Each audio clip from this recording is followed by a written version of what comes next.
Started. So my name is David Hart. I'm the director of the Mitchell Center for Sustainability Solutions. Who's been here?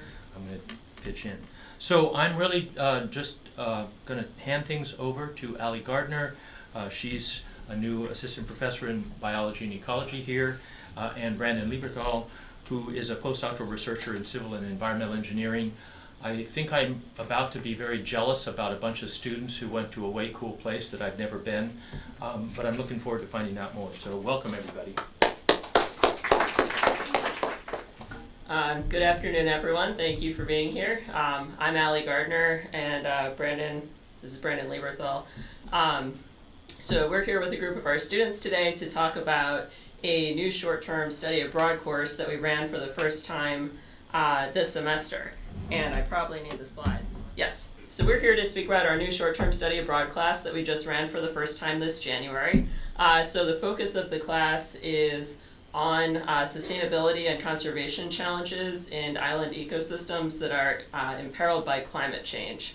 So the general format for the class, we had 12 students, and for the back half of the fall semester, we met once a week and we did readings related to sustainability and conservation, dealing with marine conservation, renewable energy, sustainable agriculture. And then for the first 2 weeks of January this year, we went down to the Cape Eleuthera Institute in the Bahamas to go visit a campus that really puts these sustainability concepts into practice. And we participated firsthand in research that's designed to address these sorts of challenges and mitigate these challenges in the Caribbean in particular. So today we're going to speak about the highlights of our experience down at CEI this year. The talk is going to be led largely by the students.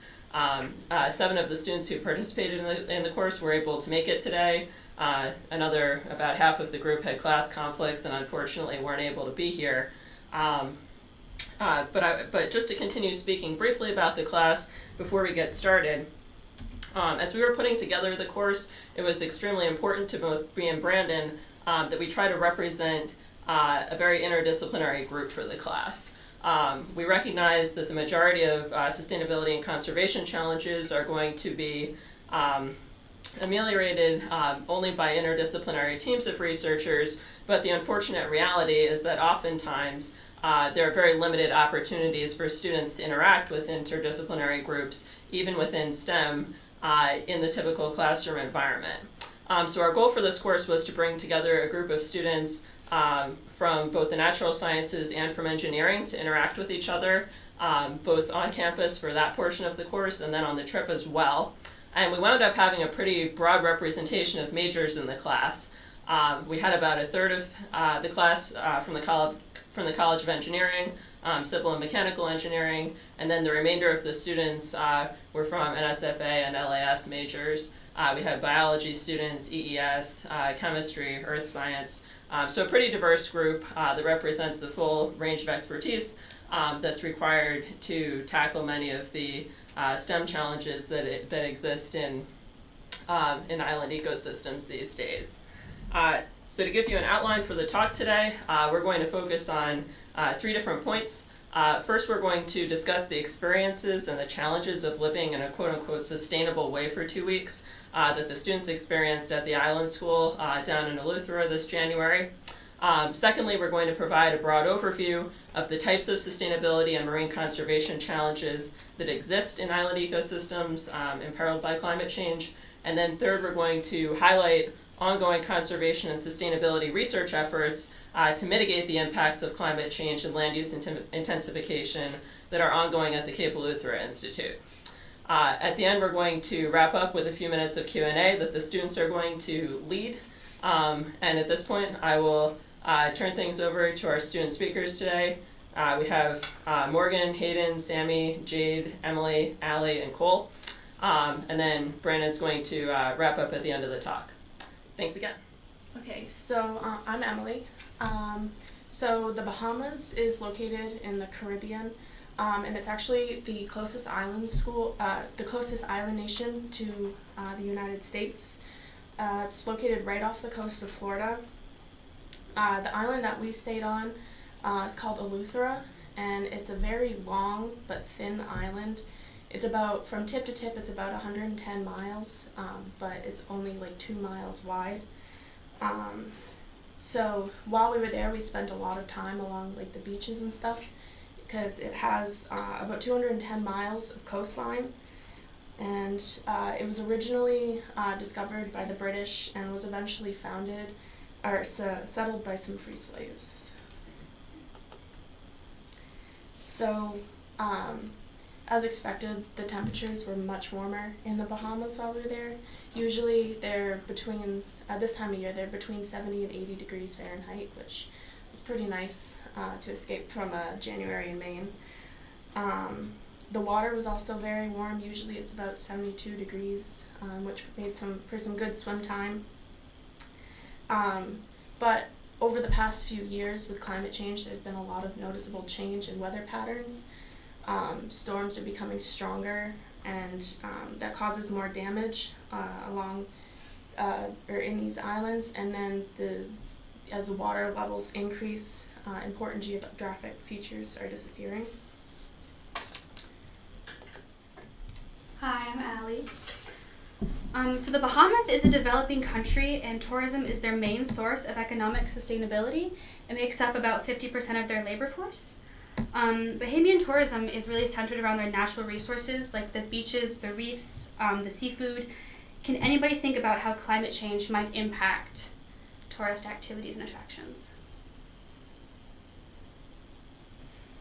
Well, Hurricanes, yeah. So there are more frequent intense storms like the 2 hurricanes that hit the area last year. There are rising sea levels, habitat and coastline destruction, and there's a shortage of usable fresh water. There's droughts. And there are pictures down below that we took of an abandoned resort on Eleuthera. So the island school was started to help educate people on how to fight climate change, specifically on Eleuthera. And the island school was the first institution, and then the others were built to further the island school's mission. And the mission is the island school wants to help educate, research, and develop sustainable industries in Eleuthera and the Bahamas as a whole.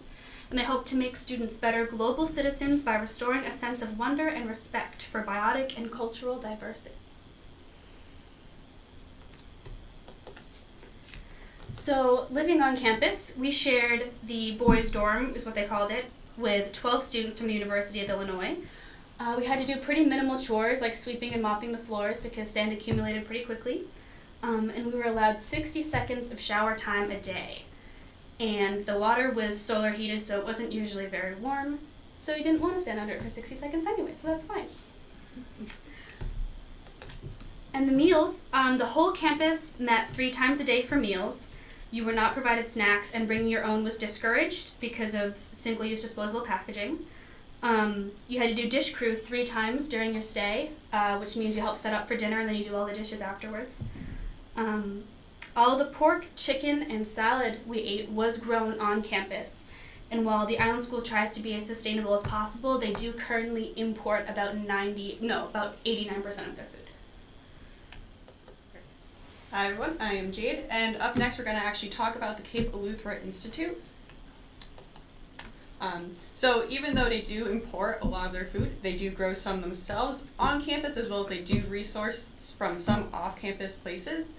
On campus they have, they create their own biochar, which adds nutrients back into the soil because the soils there are very nutrient poor. They also have pigs and chickens, and one of the really cool things about pigs is when the high schoolers come back to the island school every fall and spring, they teach the children, or the high schoolers, not children, how their food comes to their plate and the whole process that's involved in taking care of the animals for harvesting, which is a really cool aspect of the pigs as well, as they give them compost. And then they also use the chickens for their eggs and meat. But they also use them to weed all the grounds around their orchards, so they don't have to manually do it themselves. One of the main places they get their food off campus is Joseph's farm. Joseph is a maintenance worker at the island school, and he owns his own farm 100 miles off just a random section of road. It's really private excluded because they don't want people to, or he doesn't want people to come and steal his crops because he grows a lot, including watermelon, beans, tomatoes, bananas, sugarcane. He grows everything and anything he can. And one of the really inventive things that he did is, due to the limestone base of the island, there's craters all over the place. So he actually planted bananas into those craters so that when they grew up, he could reach the bananas a lot easier than climbing the tree himself. So that's the picture with the bananas right there, in the little hole. And then there's Joseph front and center, because he was a pretty awesome dude that we got to meet. They also have a very extensive aquaculture program there. They have 2 different types of fish. They have bonefish and they have tilapia. They do research with the bonefish primarily with their reproductive systems, because not much is currently known about it. Their current theory is that the bonefish congregate at the flats like harbors, and then they migrate out to the drop-offs to spawn. But that's like a theory, and it's all based around the cycle of the moon. So they're trying to do research by taking blood weekly and looking at the different hormones that are present to really learn about the bonefish. The other part is the tilapia. I'm going to let Cole explain more about the aquaponic systems that they take part in, but the tilapia themselves are used for harvesting as well for the island school. They have their own complete system, including raising them from eggs to adult, and contain their own brood stock, which is pretty awesome because a lot of places do import their own eggs and they don't have brood stocks at their own aquaculture centers. So another main area of research there are mangroves, because clearly on an island they kind of keep it together. They're important for nurseries and habitat, include for like lemon sharks who give birth in those nurseries, as well as stingrays, and their root system is really important for the smaller tropical fish who live underneath them. And one of the cool things is that we actually got to go snorkeling inside the mangroves.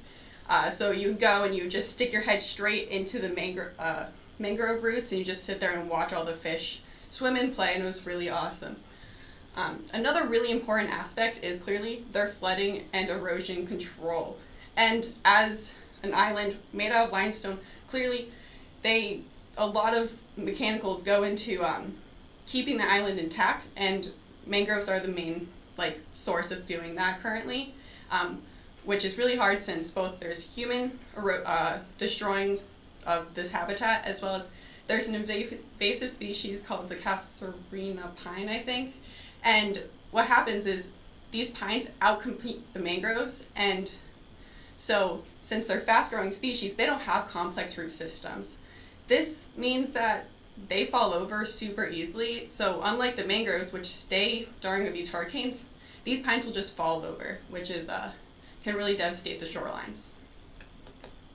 While we were there, we looked at 3 different types of mangroves. We have the red mangroves, which are salt excluders. They don't absorb any of the salt in the water. There's the black mangroves, which do take in the salt, however they sweat it out, and they sweat it out through the bottom of their leaves, so you could lick the bottom of the leaves of the black mangroves and it would just be super salty, which was really interesting to try. They also have these things called pneumatophores, and what they do is it's these little roots that just sprout up out of the ground like snorkels, and it takes in oxygen for them, which is really awesome. And then finally is the white mangroves, and the white mangroves aren't very good at living in salt water like the other 2. They kind of stay small and don't really do too well, so yeah. And then last, here's just 2 images of what a good mangrove habitat looks like compared to one that we've destroyed, and just to build our own stuff on, and how you can just really see how good they are for the environment, how much better it looks. Hello, my name is Cole. One of the cool things we saw on campus while we were there is this hydroponic system. And basically what hydroponics is gardening or farming without soil. What they do is they run a nutrient and oxygen-rich water through these beds that they plant plants into little baskets, and they sit on top of the water, and their roots suspend down into the nutrient and oxygen-filled water. But at CEI, rather than just cycling that water through and adding nutrients and oxygen every time, they ran it through the aquaculture system. And when you have aquaculture and hydroponics together, it's known as aquaponics. And what they did was, after the plants would get the water and they'd absorb what was in it, they would send it through, or they'd pump it through, these big tubs filled with hundreds of tilapia per each tub.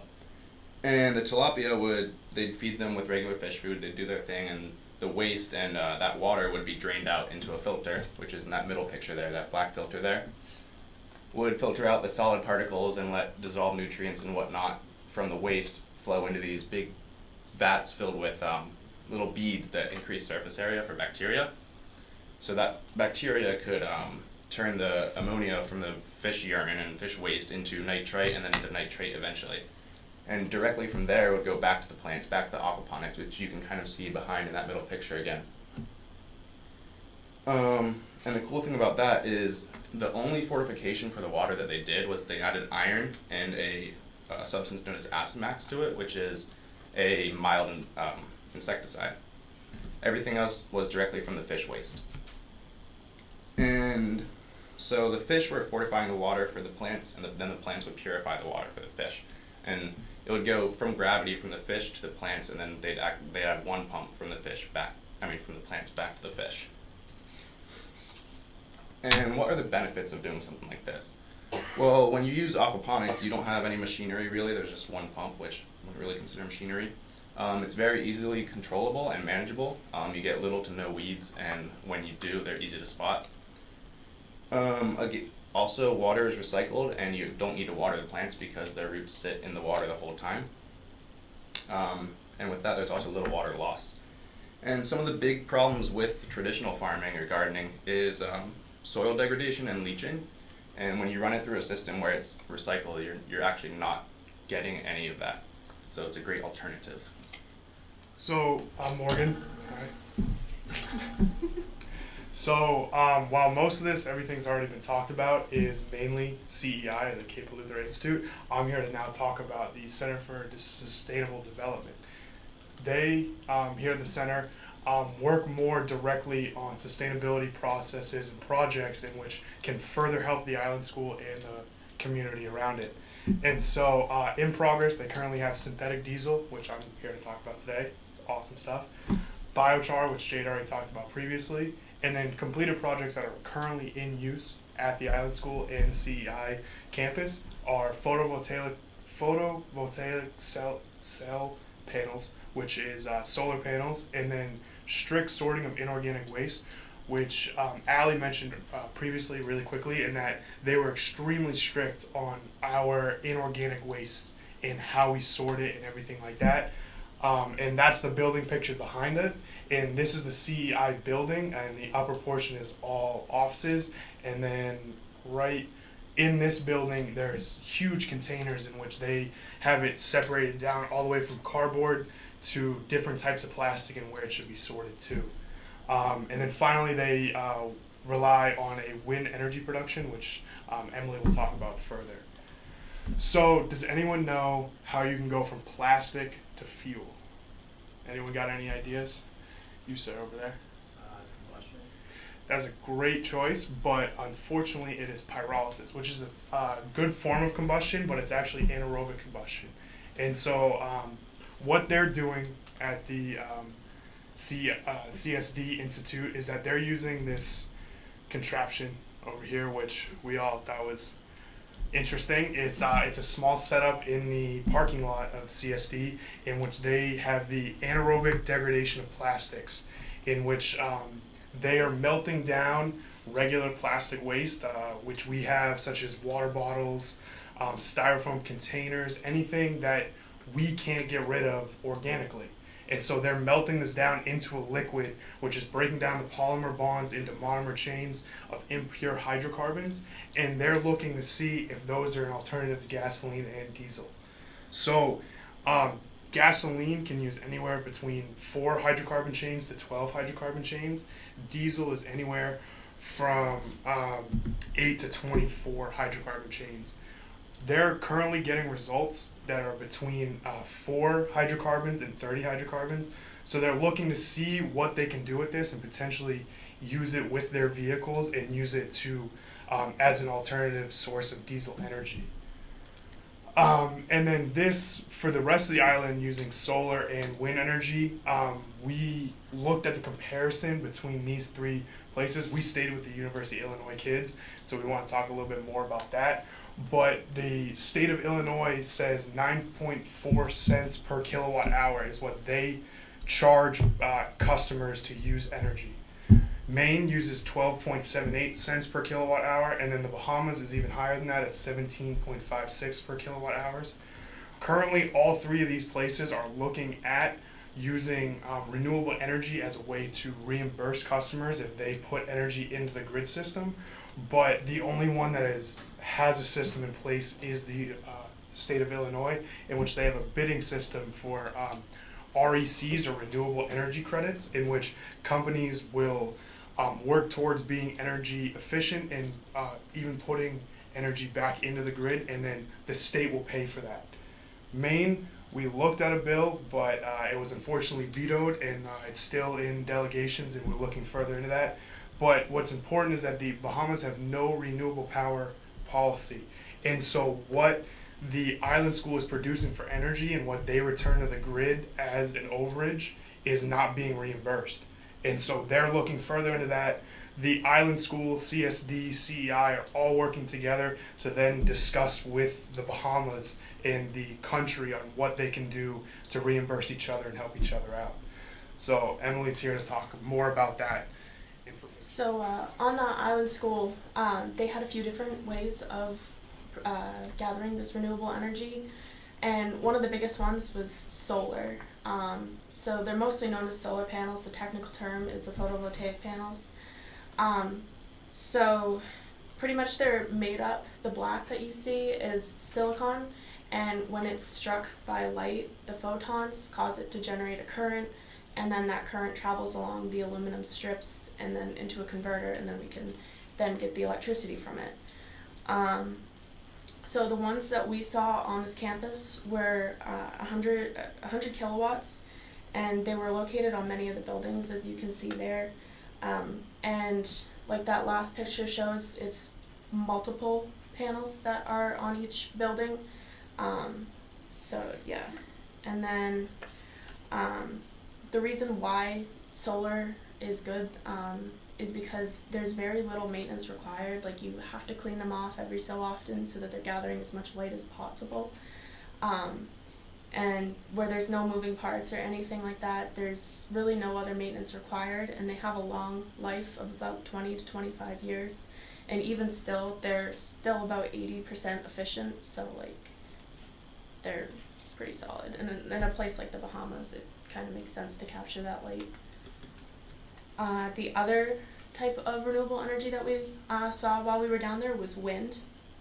So there was a very large wind turbine right in the middle of the campus, and this is pretty straightforward. The wind causes the blades to move, and then that energy is then converted into an electricity, and it can be harvested that way.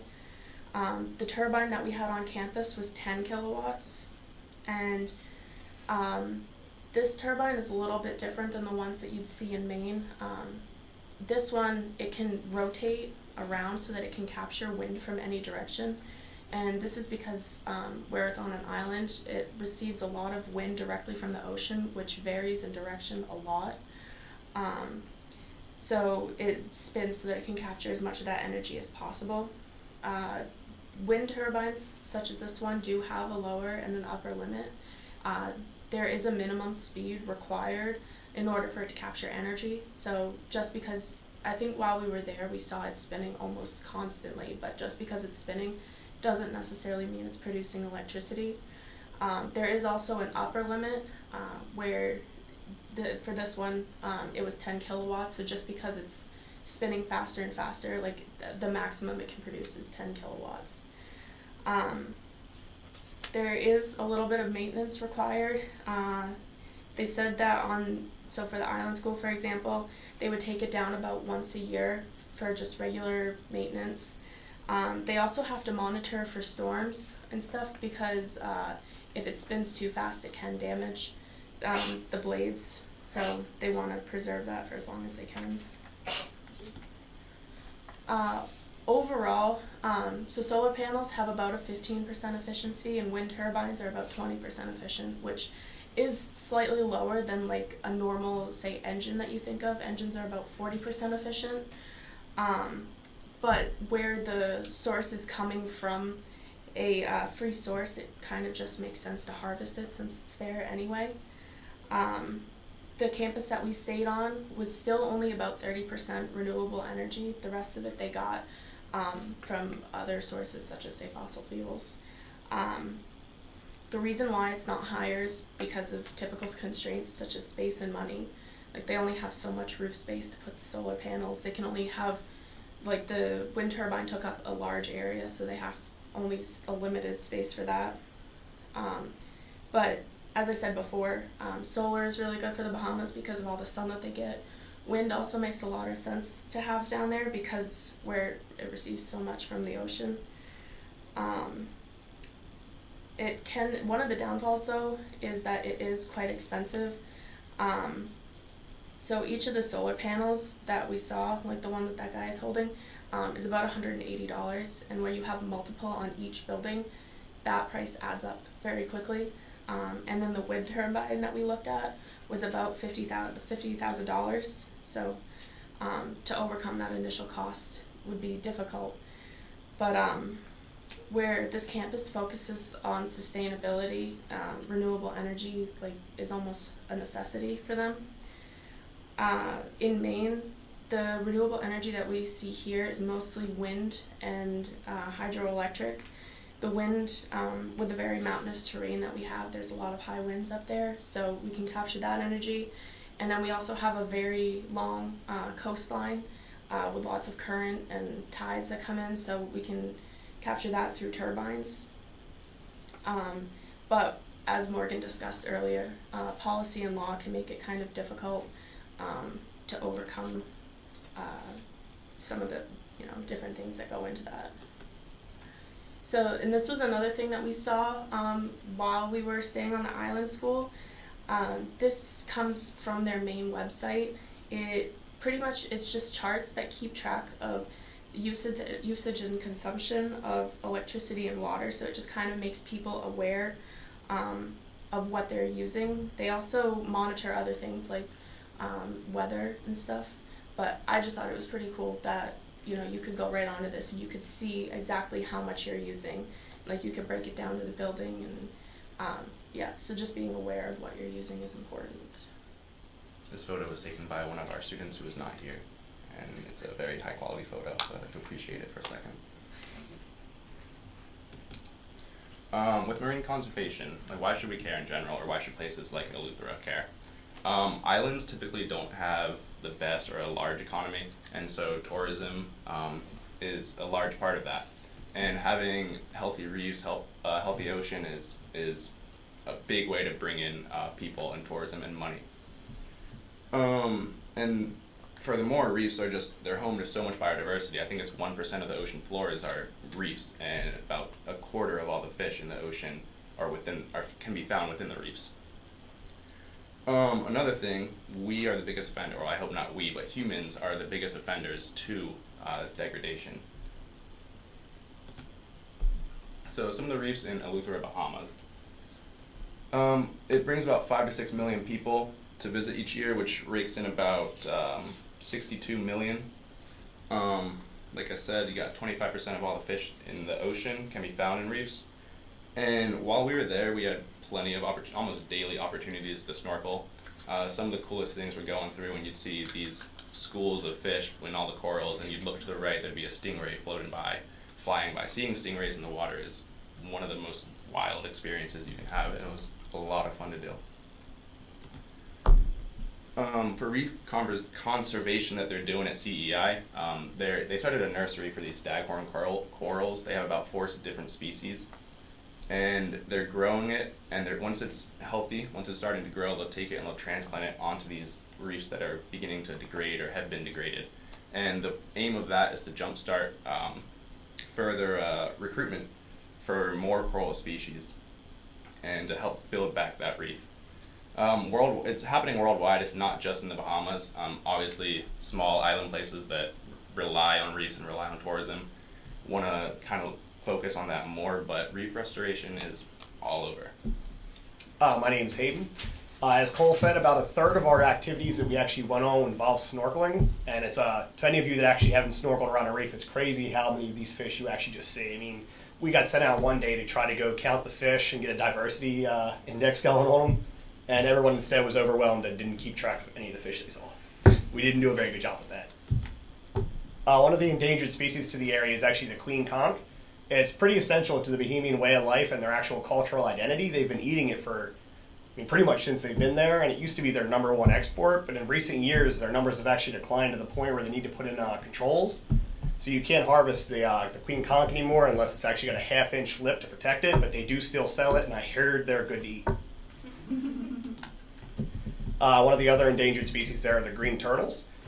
They actually have laws there that you can't actually catch and kill them, but people still do anyway through a lack of education. A lot of them believe that the turtles are going around eating the fish that they catch for their living, which is just not true. The turtles are actually all vegetarian, and we did a little study with their stomach contents too, but while we were there, we actually saw a loggerhead that had a big hook down its back, which it just got away from us, but we found out later that they did catch that loggerhead and remove the hook, but the Bahamian's still there. They try to hunt them and kill them. They've been eating them for a while as well. They're mostly killed through bycatch, though. People leave out fishing nets and fishing hooks, and turtles get caught, and they can't come up and get air, and they just drown. One of the major threats to the reef ecosystems totally are the lionfish.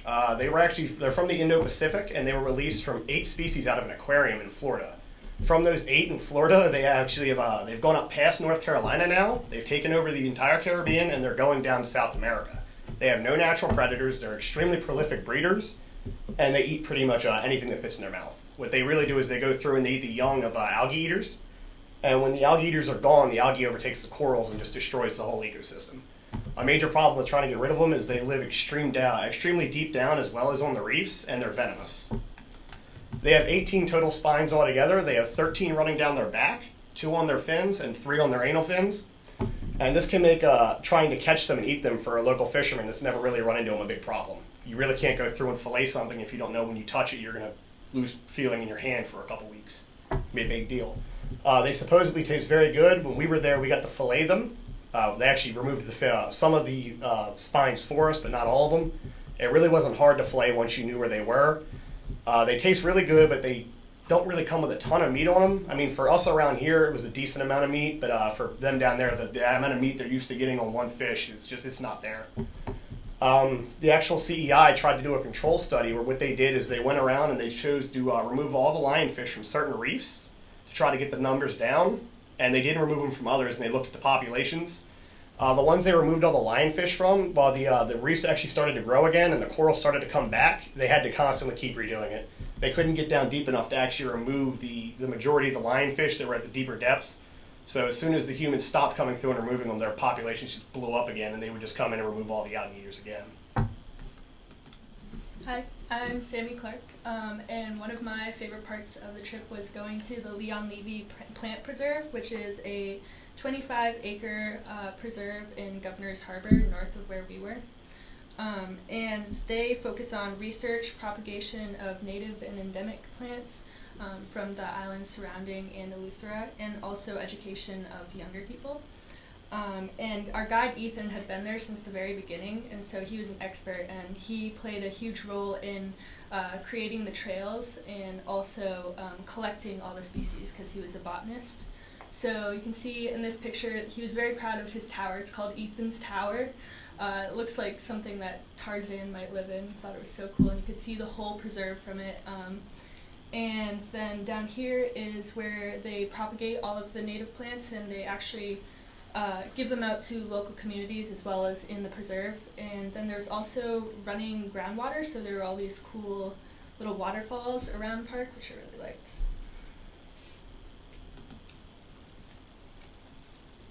So all of the benches, signs, like informational signs, and trails, wood chips on the trails were made from the invasive Caesorina Australian pine, which I thought was a really cool solution for an invasive species.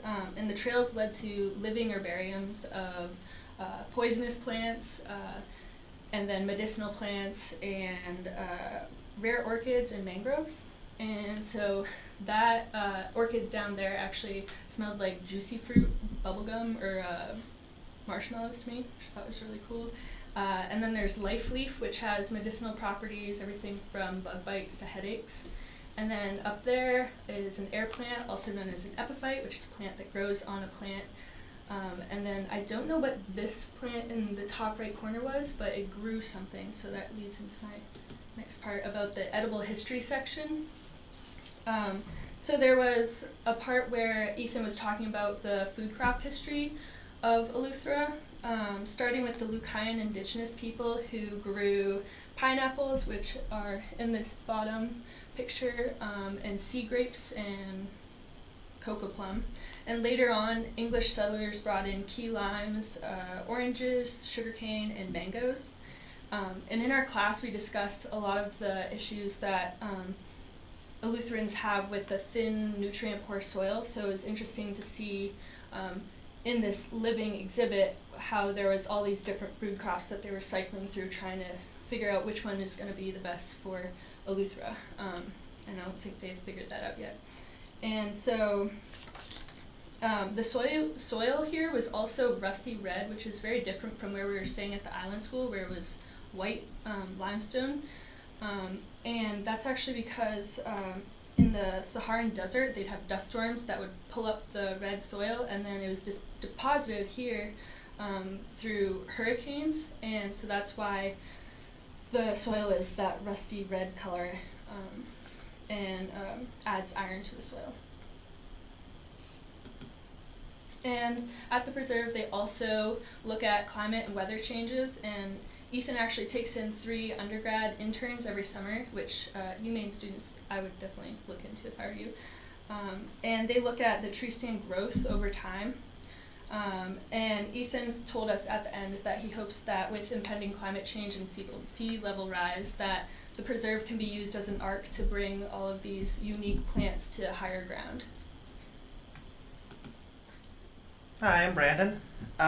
So some of the main lessons that we wanted the class to take away from this is that when you live on a sustainable facility where they really monitor and keep track of all their food, energy, and water, you realize how precious it really is. I think a lot of us here live detached from that sort of infrastructure, and we just assume that all of these resources are unlimited and we take them for granted.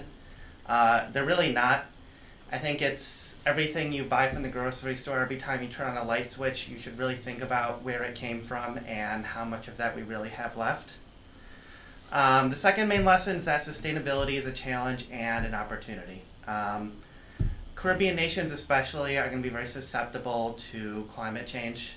And they don't have a lot of resources or infrastructure to develop the way a large mainland country like the United States does. On the other hand, the Bahamas has a chance to develop their country they get to start on a good foot. They are not going to be as dependent on a fossil fuel infrastructure like we have, and they really have a chance to develop as a clean, renewable nation, taking advantage of modern technology. And the third lesson is that climate change impacts all aspects of life. A sort of a sad fact is that sea levels don't have to rise that much for Eleuthera to become uninhabitable, because there's really just one road that runs through the whole island, and once that gets flooded, it's not going to be people aren't going to be able to live there anymore. Like, no one's going to be able to land a plane or take a boat there. And a lot of the Bahamian culture revolves around its resources. Like we said that the conch shell was a very important part of their culture, and those numbers are dwindling. And if we're not careful, like, all impacts of developed life are going to be at risk. There's several people we have to thank who helped make this class possible. We have to thank Karen Knight, the director of the Cape Eleuthera Institute. We have to thank Lydia Geshier and Logan Zeinart for their lending their expertise and their unending enthusiasm. And we need to thank Andre Aliokin and Diefenbacher Kroll, Jesse Daniels, and Sydney Barnes for all the work they did to make this class possible at the University of Maine. And we would like to advertise this course for next year. We will be offering it again. Next year we will be traveling from January 6th to 18th of 2019. So if you want a chance to get away from Maine for 2 weeks in January and learn something while you're out, this is your opportunity. There's no prerequisites, no prior knowledge required. We're going to give priority to students who have not left the country before, and we'll give priority to seniors who might be running out of opportunities for this sort of class. We're looking to have the course fees covered by financial aid or scholarships next year, so hopefully it will be a little more accessible. You're welcome to consult with your academic advisor to see if you can have this class count as an elective or settle some requirements. And if you're interested, we made this website here, or you are welcome to contact us over email. Here's some pictures of us having fun and learning something. So thank you. Any questions?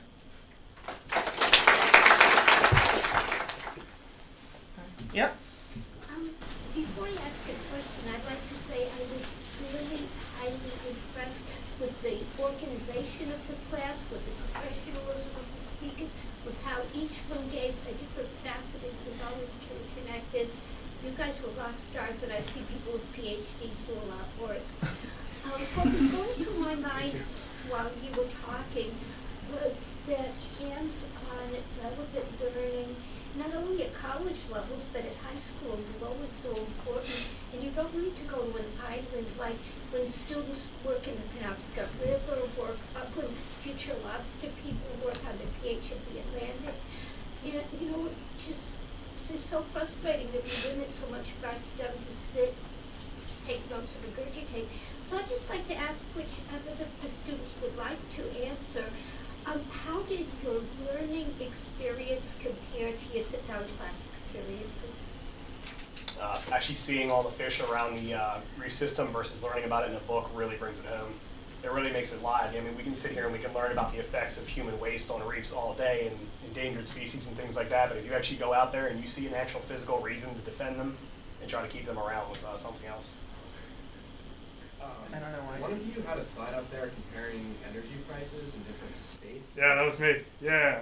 You said Maine doesn't have renewable energy credits. I'm like 98% sure you're wrong on that. There's a New England purchasing agreement where like all of the 5 states sell into it, so it's not necessarily Maine's own law, but Maine does have renewable. Yeah, absolutely. So what I found online is that the state of Maine doesn't have one particularly. I probably didn't broaden my search far enough.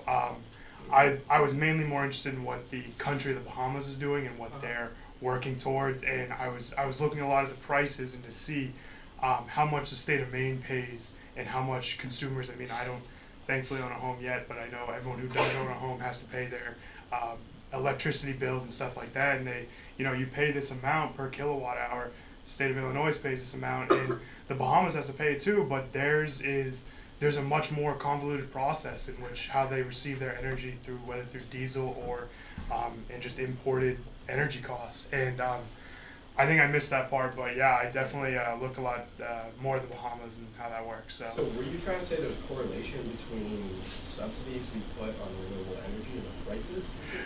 I was. That sounds like what you're doing. Yeah, I was looking more at how the United States is moving towards reimbursing customers and reimbursing those who are working towards renewable energy, and how the Bahamas is working towards it, but they need more help, and that the island school is a pioneer in the country and in the Caribbean in moving towards renewable energy and moving towards policies and laws that help that.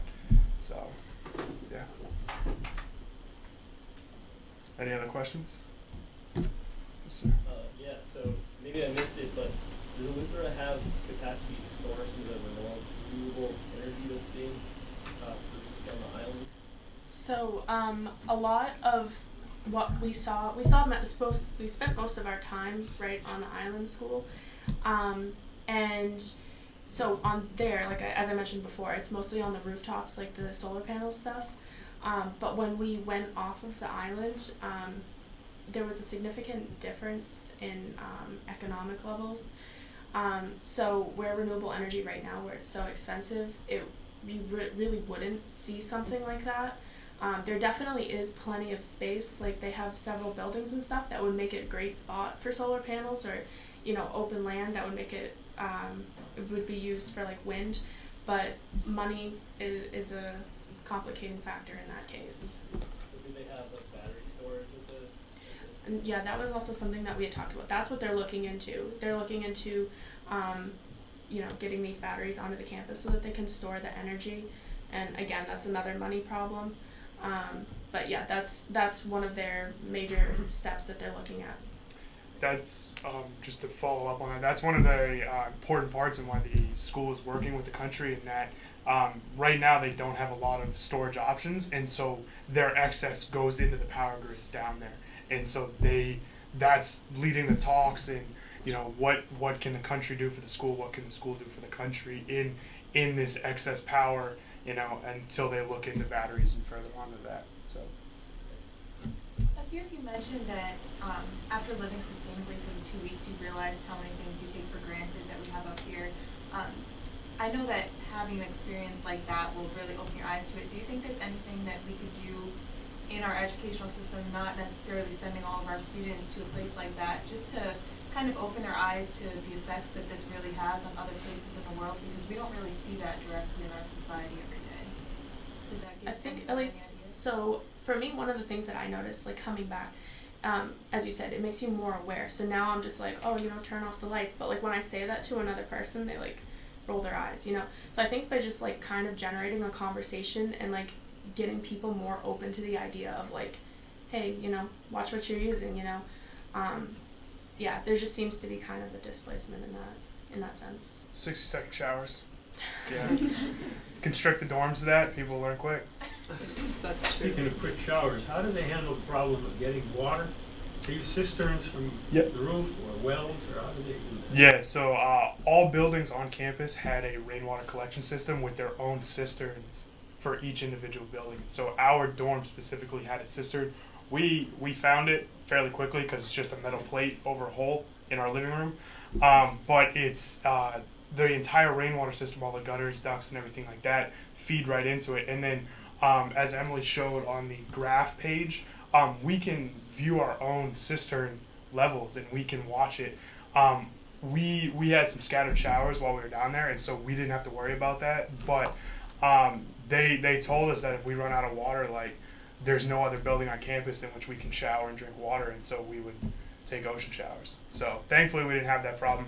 But they're very strict on it. They told us, how to watch it, where to watch it, and what to do about it. So some countries are able to take salt water and distill it into fresh. Do they have any kind of a policy on that, or looking towards it? I think they're looking into it. CSD, or Center for Sustainable Development, when we toured it, they were working on everything. They had, 2 different people working on this, 2 different people on that. We weren't given a presentation on it. I would imagine they're working on it, but we didn't see it. So large-scale desalination is usually very expensive, if I'm not mistaken, too. And I mean, the island we were on specifically, not only the Bahamas are generally poor, but our island specifically was very poor. I mean, trying to get them to get together and actually get their own desalination plan, like it might be a little infeasible for them. This question may not be just for you, but for anyone who can answer it. I'm wondering what the University of Maine has in place in terms of some sustainability initiatives, and how many of you are familiar with Unity College, which isn't too far from here. Unity has, they rely a lot on solar energy. They have a pretty big sustainability plan. They have the aquaponics system that you described, that down there, exactly the same thing with the tilapia. They've divested from fossil fuels. I'm just curious about, does UMaine have any of those kind of efforts going on towards sustainability? There's a big research project for floating wind farms. I know that because Maine's coast is so deep, trying to put actual out in the water wind farms can be, it's really challenging. They're actually working on putting them so that they're floating now, so that Maine can start generating power out there. Just off the top of my head, I know they got that going on. I think the Adventure Club is solar powered. And I know the New Balance Recreation Center, it's a self-sustaining building. So there's some biomass, like biofuel research going on as well. In terms of broader institution initiatives, we have a sustainability office. So people